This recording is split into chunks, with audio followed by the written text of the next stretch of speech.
kembali lagi di spesial dialog pemirsa, masih terkait tema kami, Ayo Haji Muda bersama BPKH. Saya ke Pak Abdul Hamid. Pak, kita melihat bahwa bagaimana BPKH ke depannya untuk mengelola keuangan haji masyarakat Indonesia sendiri, dan juga pastinya untuk mendorong anak-anak muda generasi milenial untuk bisa beribadah haji lebih cepat.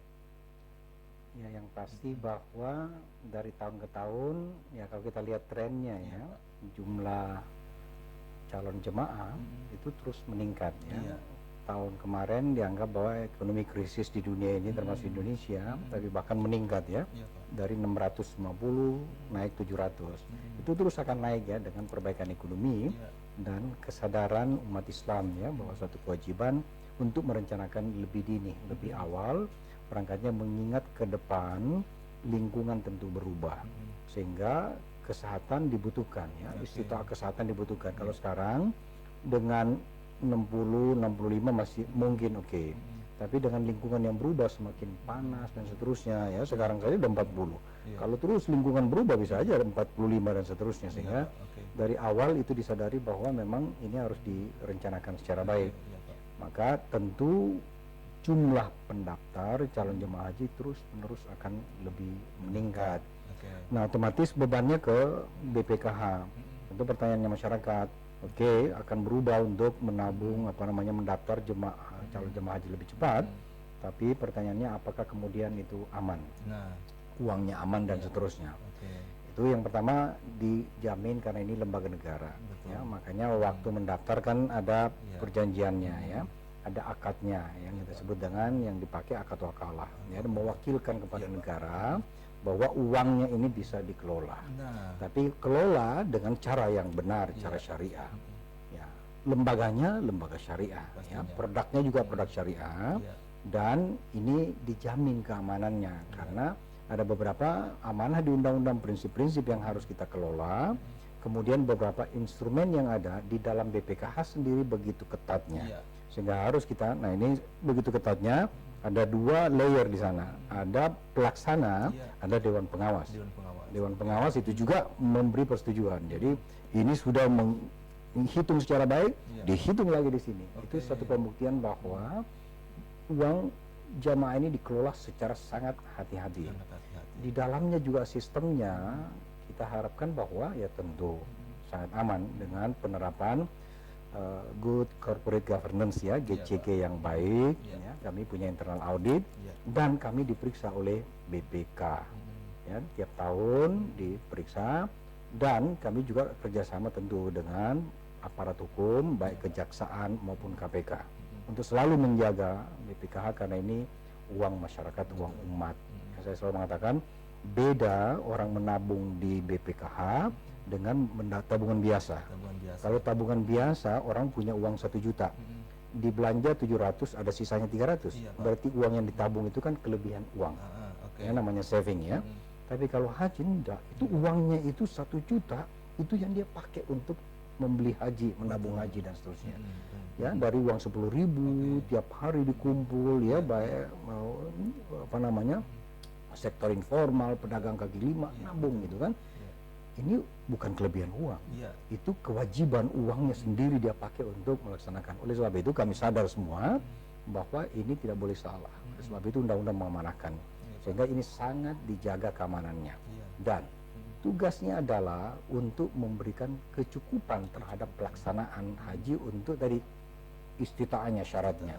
Karena syaratnya baru bisa berangkat haji kalau cukup uangnya membayar sesuai dengan nominal yang dibutuhkan. Nah, berapa yang dibutuhkan? Contohnya kemarin kan 70 juta.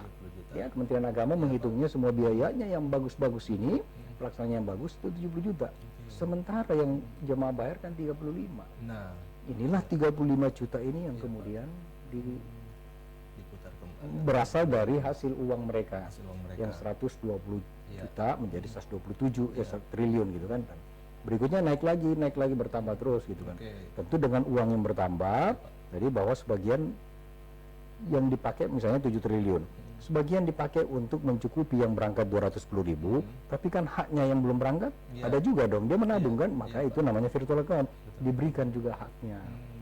Jadi sekarang semua jamaah sudah bisa lihat di aplikasi komputer di handphonenya, berapa dia dapat tahun ini. Oke. Tapi memang undang-undang mengatakan bertahap. Iya Pak. Sedikit masih lebih banyak uang itu dipakai untuk yang nombokin berangkat. Oke. Nah, inilah yang kita hitung, kita jamin bahwa apakah kedepannya berkelanjutan. Iya, Itu yang kami hitung supaya ini semua bisa menjadi sustain, Iya. ya, berkelanjutan. Kalau dia berkelanjutan, tidak usah takut, ya. Banyak orang berkata jangan-jangan sama dengan travel kemarin. Ya. Yang pertama berangkat, belakangan yang nabung nggak berangkat. Iya, Ya. Ada oke. travel kan seperti itu, ya. Atau dalam ekonomi disebut ponzi gitu kan. Iya. Ini tentu kita hindari. Iya. Undang-undang pemerintah mengatakan tidak boleh kita seperti Iya. itu. Oleh sebab itu hasilnya tidak seluruhnya dipakai untuk yang berangkat, Iya. tapi sebagian hasilnya dipakai, dibiayai, disimpankan di rekeningnya masing-masing rekeningnya masing-masing. calon jemaah. Oke, Sehingga jadi- suatu ketika bisa saja seperti tadi Pak Iya. Pak Iskandar. Perhitungan kami kira-kira 30 tahun ke depan itu sudah sustain ya, berkelanjutan, sehingga mungkin 30 tahun ke depan dia mendaftar 25, begitu berangkat tidak perlu nambah. Oke. Ya, sudah cukup duitnya. Sudah cukup. Bahkan kalau lewat 30 tahun ke depan kita bayangkan uangnya berlebih. Oke. Ketika berangkat, misalnya waktu itu 80 juta, uangnya ternyata kalau kita itu ada lebihnya 2 juta, balikin uangnya. Dikembalikan untuk penggunaan ibadah haji nanti di Baitullah kembali. Ini dia pasti pokoknya aman kalau BPKH yang mengelola dananya. Insya Allah kan ada itu, independen, Pak, itu ya. pemerintah, Itu pemerintah. ya, Oke. pemerintah dan seterusnya. Jadi masyarakat jangan takut ya, jadi memang bagaimana pelaksanaan ibadah haji Dan bisa lebih cepat.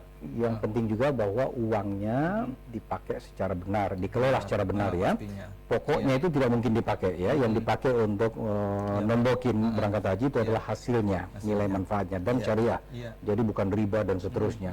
Dan uang yang kami kelola baik di perbankan maupun investasi dikelola itu semuanya di syariah. Syariah. Dan ya banyak kan kemarin cerita-cerita ini jangan-jangan dipakai uangnya untuk bikin jalan, Iya. bikin apa itu tidak ada Ya, gitu. banyak hoax-hoax seperti Banyak itu. hoax ya. Beredar, ya, Pak. Kami diamanatkan undang-undang dua macam, sebagian di produk perbankan, sebagian di investasi.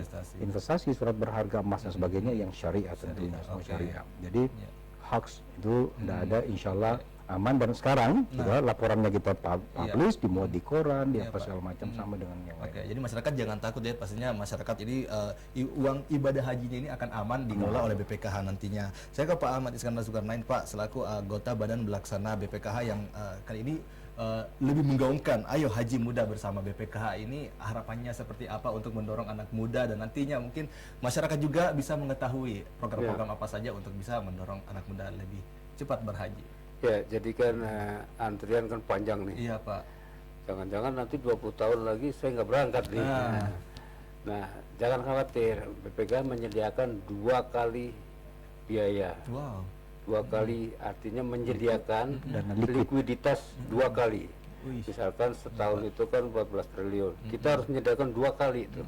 Jadi insya Allah, misalkan yang 20 tahun berangkat, insya Allah pasti berangkat. Pasti berangkat. Karena kita sediakan berkewajiban untuk menyediakan 2 kali likuiditas penyelenggara. Likuiditas, oke.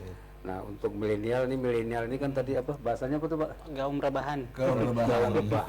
Jadi kita juga pengen kerjasama dengan marketplace. Iya, Karena gini, kadang-kadang kan milenial misalkan habis subuh nih pengen ada duit nih pengen daftar haji. Nunggu siang kan, Iya. nunggu bank buka Iya. kelamaan. Iya. Kalau kita kerjasama dengan marketplace, Iya, Pak. bisa buka tabungan di situ, kemudian langsung daftar di situ, Iya, nggak lebih perlu cepat.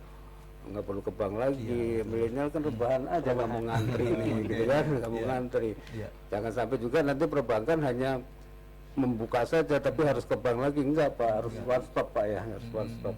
Sehingga karena kalau hanya membuka saja, nanti siang jam 8 udah kepikiran udah beda lagi tuh, duitnya udah kemana, udah hilang gitu. Masalah lain, masalah dunia lain lagi Dunia dari lain dunia. lagi, sehingga bisnis yang sama macam serba instan tuh kita coba provide.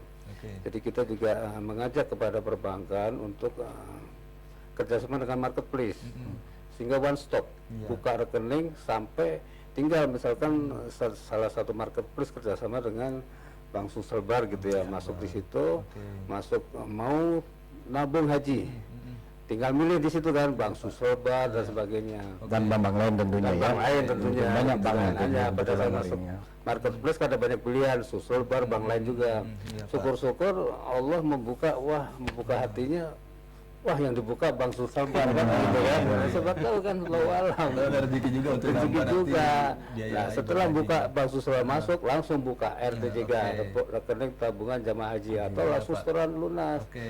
Sehingga tadi yang suka rebahan itu sudah nggak perlu ngantri lagi Ngantri lagi, rebah. betul. Iya. Nah, model-model itu yang kami kembangkan, apa sesuai dengan kebutuhan milenial tentunya. Milenial, Bagaimana ya, nanti. milenial udah nggak mau ngantri lagi, Nah. semua harus one stop di situ, Iya, serba betul. instan. Oke. Termasuk bagaimana nanti di aplikasi itu tentunya harus ada bagaimana pola-pola manasiknya, belajarnya. Ada juga di situ Oke, nanti. jadi udah ada edukasi Bisa dari awal. ditempelkan di aplikasinya Iya, perbankan bisa. gitu ya. Jadi edukasi awal tentang ibadah haji Betul. nantinya Pak ya, supaya Sehingga- tidak lebih tabu lagi. Karena kita melihat bahwa anak muda sangat tabu sekali untuk mendaftarkan haji Pak ya. Biasanya ya mungkin di atas 40 tahun, kecuali mungkin orang yang mampu. Kayak seperti Itu mindset lama. Mindset Ya, lama. kalau mindset Ini baru, harus berubah. kalau Mas lihat di Saudi Iya. ya, kalau umroh segala macam, Iya.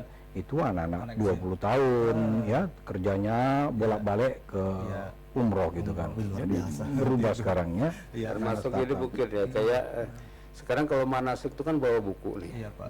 Kadang-kadang kan crowded gitu kan agak susah ya. Nanti kita juga kembangkan tuh. Oke. Jadi tinggal begini, tinggal Dengan Innalhamdulillah, Iya, Tuhan mata. Oke. Kadang-kadang kan kalau sudah crowded gitu kan, Iya, Pak. mutawifnya di depan nggak kedengeran kan gitu. Kita langsung begini dari sini, sesuai dengan putaran kita, putaran pertama. Nah, model-model itu akan kita kembangkan. Bagaimana haji itu merupakan ibadah yang nikmat gitu ya, nyaman. Iya.